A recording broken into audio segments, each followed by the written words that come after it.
ایک وقت کی بات ہے، ایک مرغی خانے میں ایک لال رنگ کی مرغی رہتی تھی۔ اس نے اپنا گھر خود بنایا تھا۔ وہ دن رات محنت کر کے اپنے لیے کھانا اکٹھا کرتی۔ وہ مرغی بے حد محنتی تھی۔ اس کے گھر کے قریب ایک تالاب تھا جہاں ایک چالاک نر لومڑی اپنی بیوی کے ساتھ رہتا تھا۔ وہ بے حد چالاک تھا، ہمیشہ اپنی بیوی کو خوش رکھنے کے لیے اچھے کھانے کا شکار کرتا تھا۔ لومڑی اور اس کی بیوی کی نظر اس لال مرغی پر پڑی رہتی۔ لومڑی جب بھی اس لال مرغی کو دیکھتا اس کے دماغ میں ایک ہی بات گھومتی، یہ لال مرغی بڑی لذت دار ہوگی، میں اپنی بیگم کو اسے تحفے میں دینا چاہتا ہوں، پھر ہم اسے پکائیں گے بڑے برتن میں۔ ویسے ہی ایک روز لومڑی نے اپنا بازار کا تھیلا اٹھایا اور اپنی بیگم سے کہا، آج میں وہ لال مرغی کو پکڑنے جا رہا ہوں، آج رات ہم اس کی دعوت کریں گے، اسے پکانے کی تیاری کرو، تب تک بڑے سے برتن میں پانی ابالو اور میں آتا ہوں۔ بیگم سے یہ بات کہہ کر لومڑی اس لال مرغی کے گھر کے پاس چلا گیا۔ لومڑی کی بیگم بے حد خوش تھی اور اس نے مرغی کو پکانے کے لیے بڑی سی کڑھائی نکالی اور اس میں پانی اور مسالہ ڈال کر اس پانی کو ابالنے کے لیے رکھ دیا۔ اسی وقت وہ لال مرغی اپنے گھر سے باہر نکلی اور رات کے لیے کھانا جٹانے میں لگ گئی۔ اس نے چالاک لومڑی کو درخت کے پیچھے چھپا ہوا نہ دیکھا۔ لال مرغی کھانا کھوجتے کھوجتے گھر سے دور چلی گئی۔ لومڑی نے سوچا کہ یہی موقع ہے اور وہ فوراً مرغی کے گھر کے اندر گھس گیا۔ لومڑی نے پوری تیاری کر رکھی تھی کہ وہ لال مرغی کے لوٹنے کے بعد اسے کیسے پکڑے گا۔ کچھ ہی دیر بعد وہ لال مرغی اپنے رات کے کھانے کی تھیلی لے کر واپس آئی۔ اس نے گھر میں گھس کے دروازہ اندر سے بند کر دیا۔ جیسے ہی لومڑی نے دیکھا کہ مرغی کے بھاگنے کے سارے راستے بند ہو گئے ہیں، تب وہ مرغی کو پکڑنے کے لیے اس کے اوپر ٹوٹ پڑا۔ مرغی نے لومڑی کے ساتھ بہت ہمت سے مقابلہ کیا۔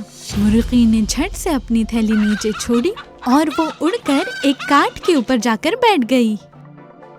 مرغی نے بیٹھ کر سانس لی اور لومڑی سے کہا، چالاک لومڑی، تم میرے گھر کے اندر کیا کر رہے ہو؟ تم کتنی بھی کوشش کر لو، تم مجھے پکڑ نہیں پاؤ گے۔ تم کتنی دیر تک مجھ سے بچنے کی کوشش کرو گی؟ لومڑی نے دیکھا کہ ابھی مرغی کو پکڑنا شاید ممکن نہیں ہے۔ یہ مرغی بہت ہوشیار ہے اور بہت پھرتیلی بھی ہے، پر لومڑی بھی بہت چالاک ہے۔ لومڑی نے ایک پل کے لیے سوچا اور اس نے جھٹ سے اپنے دماغ میں ایک ترکیب لگائی اور کہا، میں اور میری بیگم تمہیں پکڑ کے نوش فرمانا چاہتے تھے، میں میری بیگم کو دکھی نہیں کر سکتا۔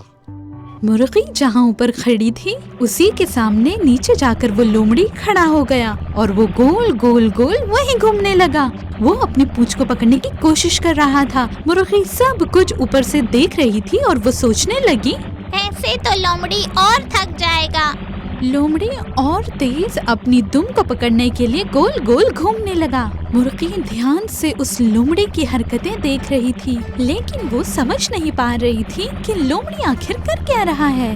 لومڑی کو گول گول گھومتے دیکھ کر مرغی کا سر گھومنے لگا اور وہ خود کو سنبھال نہ پائی۔ اس کا توازن بگڑ گیا اور وہ نیچے لومڑی کی تھیلی میں جا گری۔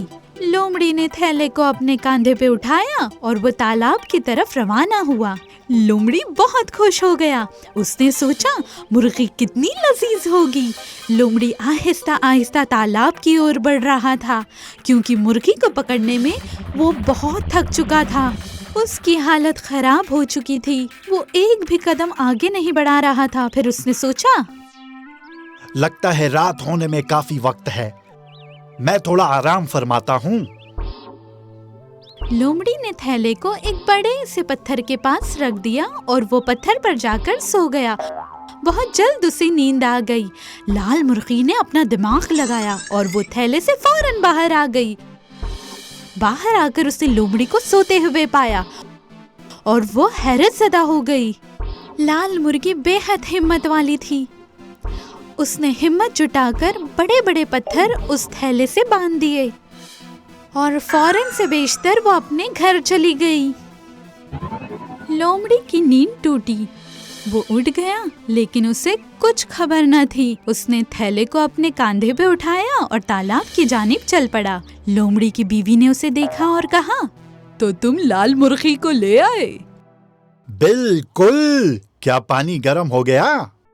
لومڑی کی بیگم نے اپنے منہ سے اس تھیلے کو کھولا اور اس نے تھیلے کو کڑھائی میں الٹ دیا۔ سارے پتھر اس گرم پانی میں گرنے لگے۔ کھولتا پانی لومڑی اور اس کی بیوی پر بھی گرا اور دونوں کی موت ہو گئی۔ لال مرغی نے پھر کبھی اس چالاک لومڑی کو نہیں دیکھا اور وہ خوشی خوشی آرام سے اپنی زندگی بسر کرنے لگی۔